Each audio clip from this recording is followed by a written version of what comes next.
भाई आज आम खाଇବା ଆସିଛି भात एटा कोबी आलू तरकारी एटा हला कल्ला भजा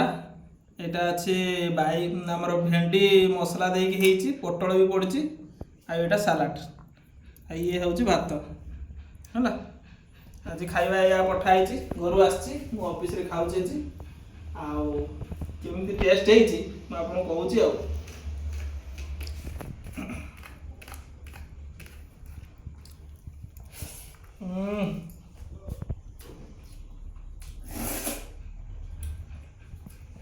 भल सालाडटा तो मोर पूरा सालाड खाली लुण पड़ना टे लुण पकाऊ घर जेहेतु आसी सालाड लुण पड़ना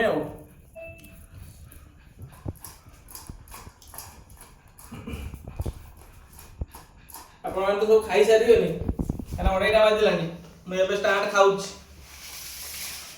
किए कौन खाई आज सब कमेंट मत कह रही भाई।